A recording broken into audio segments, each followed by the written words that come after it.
प्रणिपत्य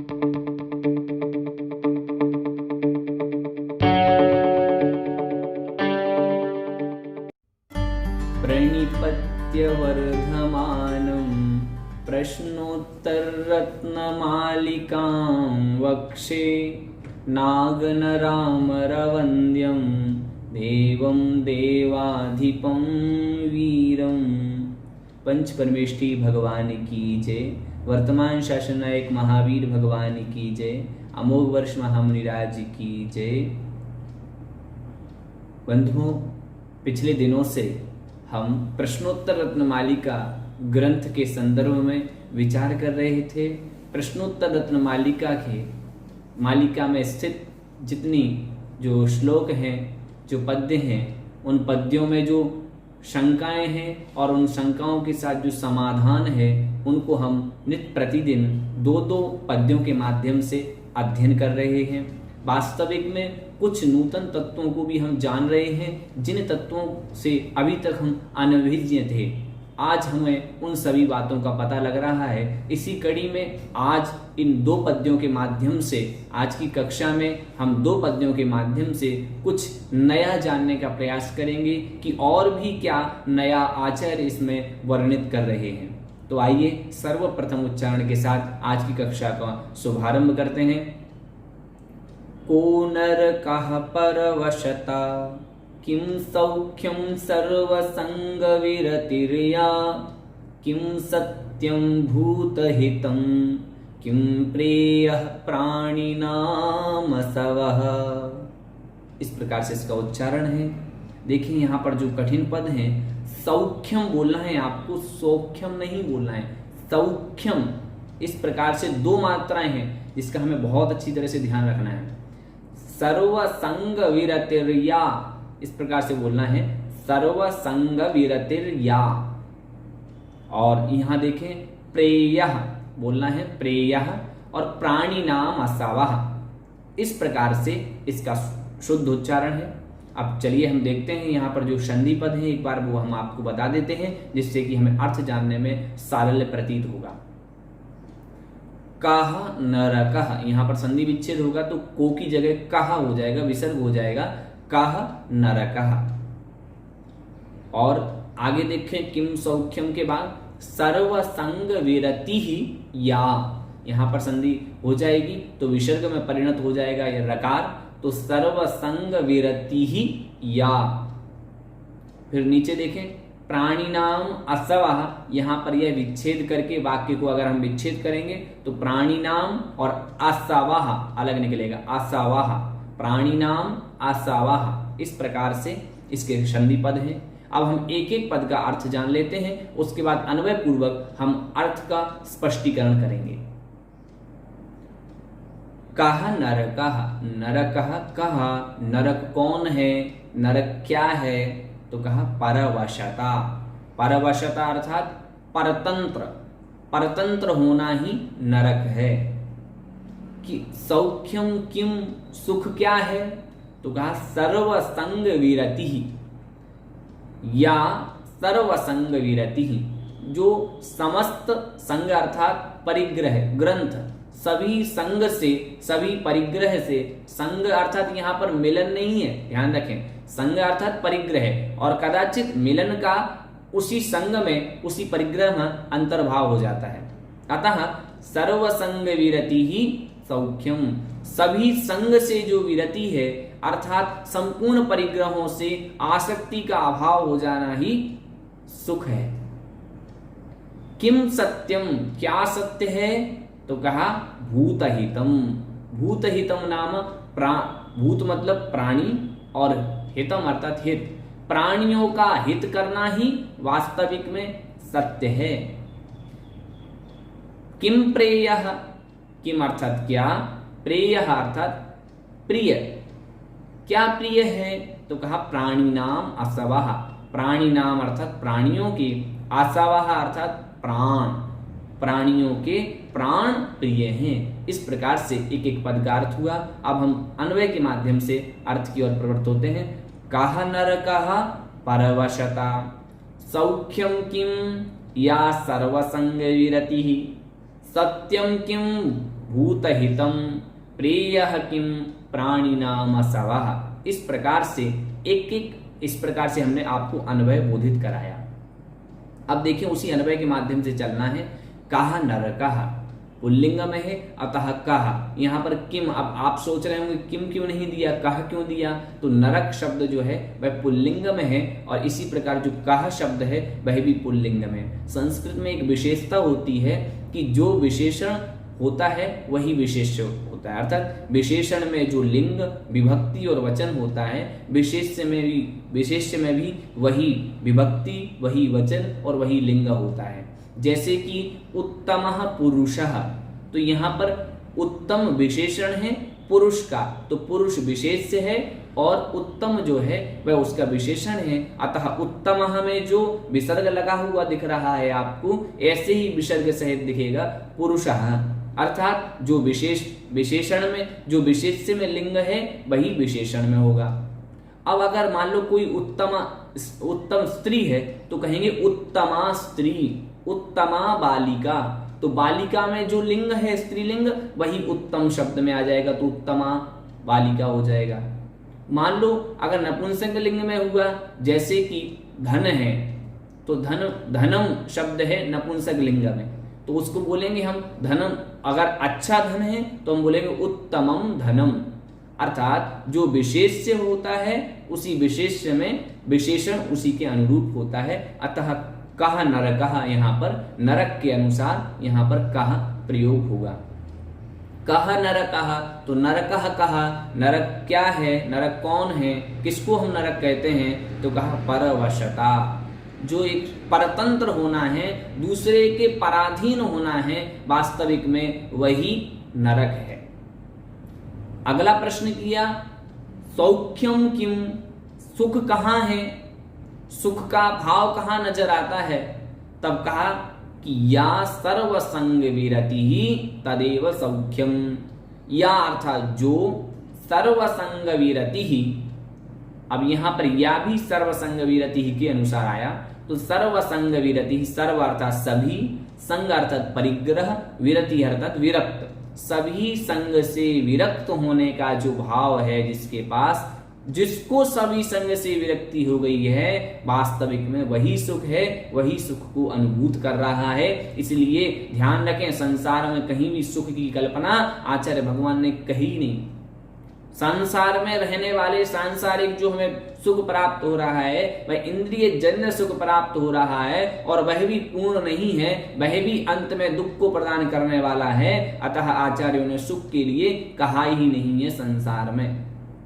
तो कहा, और जब सभी संग अर्थात सभी परिग्रहों से मोह छूट जाता है और उस परिग्रह के बाद जब कोई चिंता नहीं रहती है, तब आचार्य ने कहा है वही वास्तविक में सुख है। इसीलिए कहा आकुलता रहित ही सुख। जब हम पढ़ते हैं छैड़ाला जी में, तब हम पढ़ते हैं उसमें कि आकुलता से रहित होना ही सुख है, अर्थात कि सब जब आकुलता खत्म हो जाए जहां पर, वही सुख है।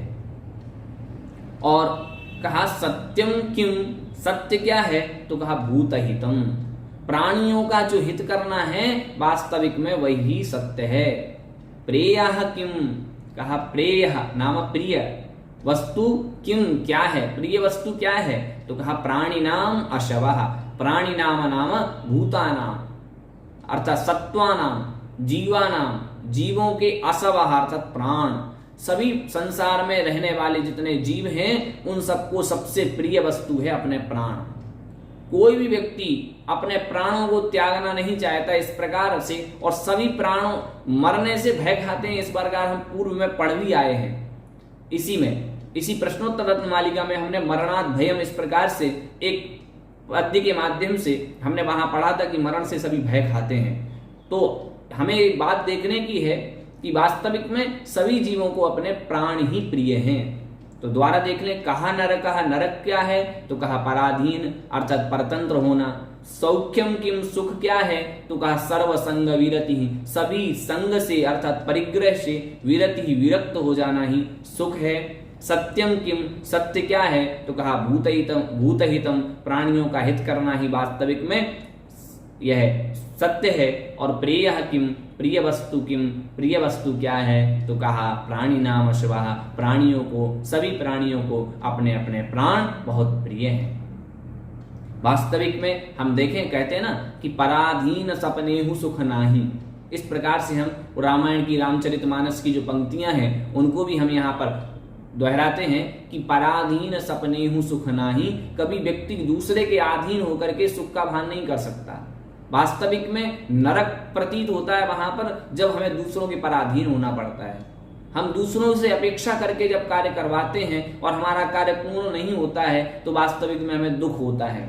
अतः पराधीन अर्थात दूसरों के अधीन हो जाना ही सुख है और स्वतंत्रता में सुख है।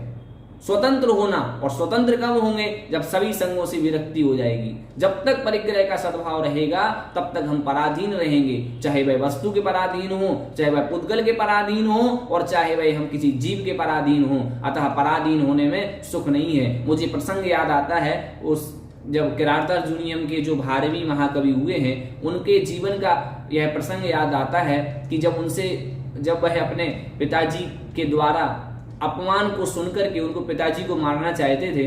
बात इस प्रकार थी कि कभी पिताजी जो हैं वह अपने पुत्र की बड़ाई नहीं करना चाहते थे। अर्थात जब भारवी बहुत होशियार थे, बहुत बड़े विद्वान हो गए थे, तो वह जगह जगह जब उनके सामने ही जब पुत्र और पिता सामने होते थे और कोई कहता था कि तुम्हारा पुत्र तो बहुत ज्यादा विद्वान हो गया, तो उस समय पिताजी यह चाहते थे कि हम इस पिता की अगर इस समय हम बड़ाई कर देंगे तो यह मेरा पुत्र आगे नहीं बढ़ पाएगा। अतः वह उन लोगों के सामने कहते थे, अरे कुछ नहीं आता इसको, तो ये तो मूर्ख है एक नंबर का, क्या पढ़ लिया, क्या अर्जित कर लिया, थोड़ा सा ज्ञान अर्जित कर लिया, तुम लोग कहने लगे बहुत ज्यादा जानने लगा, इसने वास्तविक में कुछ नया नहीं किया है। तो भारवी जी को बहुत बुरा लगता था, और भारवी को बुरा लगता था तो भारवी जी ने क्या किया, ऐसी पंक्तियां हैं, मैं आपको उदाहरण इसलिए दे रहा हूं, उदाहरण एक देश होते हैं और कहीं ना कहीं हमें कुछ न कुछ शिक्षा देने वाले होते हैं। तो उस समय वह अपने पिताजी को रात में तलवार से मारने वाले थे। जिस समय उसने ये बात सुनी, परंतु उस तलवार से मारने से पहले उसने जब बात सुनी अपने पिताजी और माताजी को बात करते हुए कि अपना पुत्र बहुत विद्वान हो चुका है, वास्तविक में जगह जगह उसकी प्रशंसा हो चुकी है, परंतु माता ने पूछा आप तो उसकी बुराई कर देते हैं, तो कहा अगर मैं उसकी बुराई नहीं करूंगा उसके सामने तो वह एकदम दब जाएगा और अब आगे अध्ययन करना बंद कर देगा। इस प्रकार की बात हुई और उसको पश्चाताप हुआ कि मैं तो पिताजी को मारने वाला था इस बात से, परंतु इन्होंने इतना मेरे लिए तो इतना अच्छा सोचते हैं। उसने पिताजी से माफी मांगी उन्होंने, भारवी जी ने, और कहा कि मुझे प्रायश्चित दें। तो उन्होंने कहा आप अपनी ससुराल में जाकर के निवास करें। और ससुराल में जाकर के निवास करना इतना कठिन होता है कि वो पहले जानते नहीं थे। उन्होंने सोचा ससुराल में जाकर के निवास करना कोई कठिन बात थोड़ी है। तो उन्होंने अपनी जीवनी में बताया, जब वो वर्णन करते हैं कि स्वसुर गृह निवासो स्वर्ग तुल्य नराणाम यदि तिष्ठति दिनानि त्रीणि पंचाधिक सप्तवा दधि मधु घृत क्षीरसार प्रवाह यदि तिष्ठति उपरि चेत पाद रक्षा प्रयोग। मतलब इस प्रकार से कहा कि जब ससुराल में रहना 1 दिन 2 दिन 3 दिन अधिकाधिक 5 दिन अगर हम रहते हैं तो हमारे साथ बहुत अच्छा व्यवहार होता है, और उसके ऊपर अगर ससुराल में सारी जिंदगी भर रहें तो हमारे साथ पाद रक्षा का प्रयोग होता है। इस प्रकार की वह वहां पर एक अच्छा संस्मरण वहां पर बताया है। इसका मतलब उन्होंने यही सिद्धांत कहना चाहा है कि जब तक पराधीन रहेंगे, जब तक परतंत्र रहेंगे, तब तक हमें सुख नहीं मिलेगा। और आज हम वर्तमान में भी देखते हैं, किसी के घर चले जाएं और घर जाने पर मन नहीं लगता है, कहते हैं अपने घर में तो वो बड़ा सुख है, जननी जन्म भूमिश्च स्वर्गादपि गरीयसी इत्यादि प्रकार से भी हम व्याख्यान करते हैं, सुनते हैं कि वास्तविक में जो घर अपने घर में जो सुख है वो कहीं और सुख नहीं है। अतः अपनी आत्मा ही सर्वश्रेष्ठ है। अपनी आत्मा का ही चिंतन हमें करना चाहिए और अपनी आत्मा में ही रमण करना चाहिए। परतंत्र और जितने भी सर्वसंग हैं उनसे दूर होना चाहिए। तो इस प्रकार से परतंत्र होना ही वास्तविक में नरक है। दूसरा आया सर्वसंग विरति ही। जब तक हमारे ऊपर यह परिग्रह का भार बना रहेगा, चाहे वह बहिरंग परिग्रह हो चाहे अंतरंग परिग्रह हो। हम देखते हैं बहिरंग परिग्रह में अगर हमारे पास धन इत्यादि कुछ भी ज्यादा होता है तो हमें प्रतिपल शंका रहती है, और वह प्रतिपल जो शंका रह रही है, चिंता सता रही है, वह वास्तविक में इस बात का परिचय दे रही है कि परिग्रह से कभी भी सुख का भान नहीं हो सकता। और अंतरंग परिग्रह में भी जब तक हमारे मिथ्यात्वादी, लोभ आदि, कषाय आदि पड़े हुए हैं, तब तक हमें मोक्ष नहीं होता है, तब तक हमें सुख दुख इत्यादि का भान होता रहता है। बस यही सर्वसंग विरति है। इन 14 प्रकार के जो अंतरंग परिग्रह और 10 प्रकार के बाह्य परिग्रह कहे गए हैं, इन 14 प्रकार के अंतरंग परिग्रह और 10 प्रकार के बाह्य परिग्रहों से दूर होने पर ही वास्तविक में सुख का भान होता है। अतः हम सबको चाहिए कि ऐसे उस परिग्रह से हम निपट करके एक सुख को, एक जो आकुलता से रहित है, उस सुख को हम प्राप्त करें। और आकुलता कहाँ है? आकुलता शिव माही न ताते, इस प्रकार से हम पढ़ते भी हैं छैलारा में। आकुलता तो शिव में नहीं है, अर्थात मोक्ष में नहीं है। इस प्रकार से हमें उस सुख को प्राप्त करने के लिए परिग्रह को त्यागना पड़ेगा। और सत्य क्या है? तो कहा प्राणियों का हित करना। वास्तविक में अगर हमारा झूठ भी है और वो प्राणियों को हित कर रहा है, तो हमें ऐसे झूठ को भी पाप नहीं लगेगा। अतः हमें चाहिए हर समय हम प्राणियों के कल्याण की भावना करें। और प्रेय किम, प्रिय वस्तु क्या है? तो कहा प्राणी नाम आसावाह। हम देखते हैं पद्म पुराण जी में एक जगह आचार्य ने कहा, रविशरण महाराज ने, किसी ने प्रश्न पूछा कि अस्मिन जगति सर्व प्रियम किम, सबसे ज्यादा प्रिय क्या है इस जगत में? तो कहा प्राणी नाम प्राणाः, प्राणियों को अपने प्राण इस जगत में सबसे प्रिय हैं, कोई मरना नहीं चाहता है। इस प्रकार से उन्होंने इसका वर्णन किया। यहाँ पर जो प्राणी नाम असवाह है, असवाह अर्थात प्राण होते हैं, आशु शब्द है और यह नित्य बहुवचन में चलता है। अतः असवाह दिया, प्राणः नहीं दिया। जो प्राण शब्द है वो हमेशा बहुवचन में चलता है। अतः प्राणियों को अपने प्राण प्रिय होते हैं। इस प्रकार हमने यहाँ पर 5 प्रश्नों का समाधान ढूंढा। एक तो नरक क्या है? तो कहा परतंत्र होना। सुख क्या है? सभी संगों से विरति। सत्य क्या है? भूत हित। और प्राणी सबसे प्रिय क्या है? तो प्राणियों को अपने प्राण। इस प्रकार से यहाँ पर 5 नहीं 4 ही प्रश्नों का समाधान किया है। हम भी इन प्रश्नों का समाधान अपने आप में अंगीकार करते हुए और वास्तविक में अपने को भी उस जैसा बनाने का प्रयास करेंगे। ऐसी भावना के साथ इस श्लोक को हम यहीं पर छोड़ते हैं। अगले श्लोक के साथ हम पुनः प्रारंभ करते हैं। सर्वप्रथम उच्चारण। किम दानमनाकांक्षं किम मित्रं यन्निवर्तयति पापात् कोऽलङ्कारः शीलं किं वाचां मंडनं सत्यम। इस प्रकार से इसका उच्चारण है। देखें जहां पर कठिनाई हो सकती है, दानमनाकांक्षम, यहां पर थोड़ी सी कठिनाई हो सकती है। दानमनाकांक्षम इस प्रकार से अगर आप बोलते हैं तो निश्चित ही एकदम सही हो जाएगा। यन्निवर्तयति, ध्यान रखें 2 नकार हैं। वैसे तो यहाँ पर संधि विच्छेद करेंगे तो यत और निवर्तयति होगा, परंतु एक सूत्र के अनुसार यहाँ पर ये तकार का पीछे पंचम वर्ण होने पर यहाँ पर पंचम वर्ण के समान ही हो जाता है। अतः अनुस्वारस्य यही पर सवर्ण, इस अनुसार यन्निवर्तयति, इस प्रकार से नकार का डबल नकार हो जाएगा। तो यन्निवर्तयति, यन्निवर्तयति, यकार पूरा बोलना है, नहीं तो कुछ लोग बोल देते यन्निवर्तयति, इस प्रकार नहीं, यन्निवर्तयति इस प्रकार। कोलंकारः, यहाँ पर कहा अलंकारः नहीं बोलना है अथवा को अलंकारः भी नहीं बोलना है। कोलंकारः, कोलंकारः इस प्रकार से बोलना है। बाकी सभी पद एकदम सरल है। देखिए हम एक एक पद का हम अर्थ बताएंगे आपको, उसके बाद हम अन्वय पूर्वक भावार्थ को जानेंगे। किम अर्थात क्या, दानम अर्थात देना। देना क्या है, दान क्या है? तो कहा अनाकांक्षम। अनाकांक्षम नाम कांक्षया रहितम, कांक्षा से रहित, आकांक्षा से रहित ही दान है, अर्थात आकांक्षा से रहित होना ही दान है। किम क्या, मित्रम मित्र, मित्र क्या है? तो कहा यन्निवर्तयति, जो निवर्तयति, निवर्तन कराता है। कहां से? निवर्तयति मतलब निवर्तन कराता है। यत अर्थात जो, पापात अर्थात पाप से। कोलंकारः, यहां पर को अर्थात कौन, अलंकारः अर्थात अलंकार है। तो कहा शीलम अर्थात शील। किम वाचाम, किम अर्थात क्या, वाचाम अर्थात वाणी का, मंडनम अर्थात मंडन सजाना, भूषण, और सत्यम अर्थात सत्य। देखिए यहाँ पर संधि पद हमने एक बार आपको नहीं बताए हैं, कोई बात नहीं, हम इसमें आपको बता देते हैं जिससे कि हमें सरल हो जाएगा अर्थ लगाने में। किम दानम अनाकांक्षम, दानम और अनाकांक्षम ये दोनों पद जुड़ चुके हैं, यहाँ पर विच्छेद करेंगे हम तो दानम और अनाकांक्षम निकलेगा। किम मित्रम यहाँ पर पूर्ण है, यहाँ पर कोई संधि नहीं। यन निवर्तयति, जो यन निवर्तयति है ना, यत और निवर्तयति इस प्रकार से निकलेगा। हमने अनुस्वार से यही पर सवर्ण आपको बता दिया था। यन निवर्तयति, यत और निवर्तयति इस प्रकार पद विच्छेद करेंगे तो यत और निवर्तयति इस प्रकार से निकलेगा। कह अलंकारः, को अलंकारः का संधि विच्छेद करेंगे जब तो निकलेगा कह और अलंकारः। फिर देखें इस प्रकार से बाकी सभी पद में संधि रहित पद हैं। अब हमने एक बार आपको अर्थ बता दिया है, अब हम अन्वय के माध्यम से आपको अर्थ बताने की चेष्टा करते हैं। तो देखें, दानम किम अनाकांक्षम, मित्रम किम यत् पापात् निवर्तयति, अलंकारः कः शीलम, वाचाम मंडनम किम सत्यम। इस प्रकार से इसका अन्वय हुआ। अब हम अन्वय के माध्यम से अर्थ लगाते हैं। दानम किम, दान क्या है, तो कहा अनाकांक्षम। दान क्या है, दानम किम, दान क्या है, तो कहा अनाकांक्षम। आकांक्षा से रहित होकर ही जो वस्तु का देना है वह ही वास्तविक में दान है।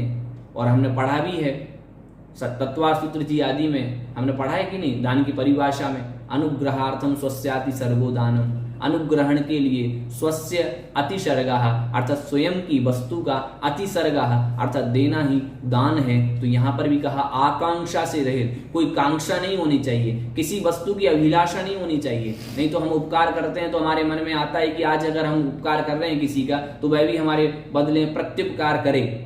इस प्रकार की भावना हमारे अंदर नहीं होना चाहिए। दान होना चाहिए एकदम कांक्षा से रहित, ऐसी भावना नहीं होनी चाहिए कि वह भी मुझे कुछ दे। अतः दान क्या है, तो कहा अनाकांक्षम, आकांक्षा से रहित होकर के ही जो दान दिया जाता है वास्तविक में वही दान है। मित्रम किम, मित्र क्या है, तो कहा यत अर्थात जो, पापात पाप से, निवर्तयति निवारण कराता है, रोकता है, निवारण कराता है, रोकता है अर्थात जो पाप में प्रविष्ट नहीं कराता वास्तविक में वही मित्र है। और जो हमें गलत शिक्षा दे वो हमारा मित्र कदापि नहीं हो सकता। कहा अलंकारः कहा, अलंकार क्या है, अलंकार हमने बता दिया था आपको, भूषण अर्थात आभूषण कहते हैं अलम को। तो अलंकारः अर्थात भूषण, आभूषण, कहा अर्थात कौन है, क्या है, आभूषण क्या है, तो कहा शीलम, शील अपने वास्तविक में सत चरित्र की रक्षा करना ही, स्वयं के चरित्र की, सत्श्रेष्ठ चरित्र की रक्षा करना ही वास्तविक में अलंकार है। अगर हमने अपने इस चरित्र को गंवा दिया, हम कहते हैं ना धन गया कुछ नहीं गया, इस प्रकार से तन गया कुछ गया, और अगर चरित्र गया तो सब कुछ गया, इस प्रकार से हम कहते भी हैं। अतः वास्तविक में हमारा इस संसार में चरित्र अगर श्रेष्ठ है तो सब कुछ मेरे पास है, और अगर चरित्र मेरा नहीं है तो कुछ भी मेरे पास नहीं है। अतः सभी से प्रार्थना है अपने अपने चरित्र को सजो करके रखें। अपना अपना जो चरित्र है, वास्तविक में व्यक्ति की कीमत उसके चरित्र से होती है, उसके धन से, उसके तन से उसकी कीमत नहीं होती। अतः हमें अपने चरित्र का श्रेष्ठ निर्माण करना चाहिए और ऐसे लोगों के साथ अपनी संधि करना चाहिए, ऐसे लोगों के साथ अपनी मित्रता करनी चाहिए जो कि हमारे इस चरित्र को और ऊंचा बढ़ाएं, हमारे चारित्र में वर्धमान रूप से अर्थात वर्धमान बढ़ाते रहें, कम हीयमान जैसी स्थिति ना लाएं, अर्थात हमारे चरित्र को गिराएं नहीं। ऐसे मित्रों के साथ हमें रहना चाहिए। और कहा वाचाम अर्थात वाणी का, मंडनम अर्थात मंडन अर्थात सजाना, भूषण किम क्या है, वाणी को कौन सजाता है, तो कहा सत्यम अर्थात सत्य, वास्तविक में जो सत्य है, सत्य बोलना है, वह ही हमारी इस वाणी का मंडन है। अतः हमें प्रयास करना चाहिए कि हम सत्य ही बोलें। आप हमारे वचनों की कीमत सबसे ज्यादा होती है। अगर हम झूठ बोलते हैं तो कोई भी हमारी बात को नहीं सुनता है, और हम सत्य बोलते हैं तो सारे के सारे लोग हमारी बात को सुनने के लिए लालायित हो जाते हैं। अतः हमें सर्वदा सत्य बोलना चाहिए, झूठ को तिलांजलि देनी चाहिए। मैं आपको इसमें बात बताऊंगा कि दान क्या है। तो दान क्या है हमने इसमें विस्तृत चर्चा कर ली है कि अनुग्रहार्थम स्वस्याति सर्वो दानम, और उसमें भी विधि द्रव्य दात्री पात्री विशेषा तद विशेषः, इस प्रकार से भी हम तत्वार सूत्र जी में दानों के बारे में पढ़ते हैं। अतः हमें चाहिए कि दान हो अनाकांक्षम, आकांक्षा से रहित। ऐसा नहीं कि हमने मान लो कि मंदिर में कुछ दान दे दिया तो हम ऐसा भगवान से प्रार्थना करते हैं, हे भगवान मुझे भी कुछ मिल जाए। इस प्रकार की अगर हम भावना रखते हैं, अथवा किसी को हमने दान दिया, मुनि महाराज को हमने आहार दान दिया, हे भगवान अगला मेरा भाव सुधर जाए इनको देने से, नहीं, ऐसी भावना नहीं करना है हमें। हम तो दान दे रहे हैं, अपनी वस्तु का दान कर रहे हैं, अगर हमें इसमें आकांक्षा है तो फिर हमारा दान श्रेष्ठ दान नहीं माना जाएगा। और मित्र कौन है, तो वास्तविक में पापात निवर्तयति जो कहा, वो इस बहुत अच्छी बात कही है। सन्मित अच्छे मित्र का लक्षण भी हमारे इस, जैसे नीति शतक है, एक नीति शतक में उसमें मित्र का लक्षण बताया कि पापान निवारयति योजयते हिताय, गुह्यम निगुह्यति गुणान प्रकटीकरोति, आपद गतम च न जहाति ददाति काले, सन्मित्र लक्षण मिदम प्रवदन्ति संता। भर्तृहरि जो हुए हैं उनको वास्तविक में कहा जाता है कि वो जैन थे, क्योंकि भर्तृहरि जी के भाई जो रहे हैं उन भाई ने दीक्षा ले ली और दिगंबर जैन परंपरा में उनका वर्णन मिलता है। और ऐसा लगता है कि भर्तृहरि जी भी जैन हों, क्योंकि भर्तृहरि जी ने जो अपने नीति शतक में मंगलाचरण किया है, उस मंगलाचरण से ऐसा प्रतीत होता है कि उन्होंने ना तो कहीं ब्रह्मा विष्णु महेश इत्यादि की स्तुति की है, और वो वास्तविक में ऐसा लगता है, ऐसा प्रतीत होता है कि ये भी जैन हों, क्योंकि उन्होंने दिशाओं इत्यादि में स्थित इस प्रकार से मंगलाचरण किया है। तो वो ऐसा लगता है, प्रतीत होता है। उन्होंने भी मित्र का लक्षण यही कहा कि पापान निवारयति, अर्थात पापों से जो निवारण कराए, योजयते हिताय, और हित में हमारी प्रवृत्ति कराए, गुह्यम निगुह्यति, हमारे दोषों को तो निगूहन करे, अर्थात हमारे दोषों को छिपाए, और गुणान प्रकटीकरोति, गुणों को प्रकट करता है, और आपदगतम, जब हमें विपत्ति आती है तो हमारा साथ नहीं छोड़ता है, और हमारे जब सुख आता है तब भी हमारा साथ नहीं छोड़ता है।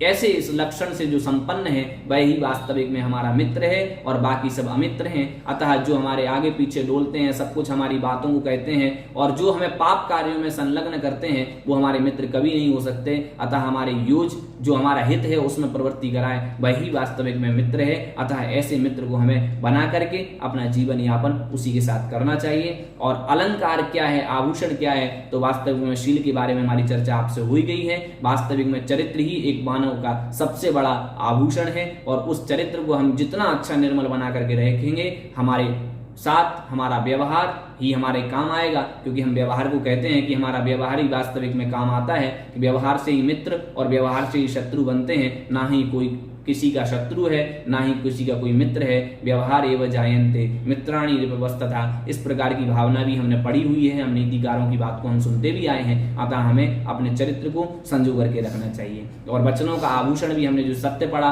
वास्तविक में इस सत्य के बराबर तो उपमा किसी की नहीं की जा सकती। अतः ऐसे सत्य वचनों को बोलते हुए हमें अपने सारे जीवन को व्यतीत करना चाहिए। इस प्रकार से हमने आज के इस कक्षा में 2 पद्यों के साथ बहुत अच्छी नई बातें जानी हैं। हम चाहेंगे इन बातों को अपने जीवन में अमल करते हुए हम भी एक दिन उन श्रेष्ठ मुनियों की तरह अपने तप को बढ़ाते हुए, उन श्रेष्ठ मुनियों की तरह आचरण करते हुए, उन्हीं की तरह तप आदि करके अपने कर्मों को खिपाते हुए शीघ्र ही मुक्ति को प्राप्त करें। ऐसी भावना के साथ आज की कक्षा को यहीं विराम देते हैं। पुनः अगली कक्षा में मिलेंगे। तब तक के लिए जय जिनेंद्र बंधुओं।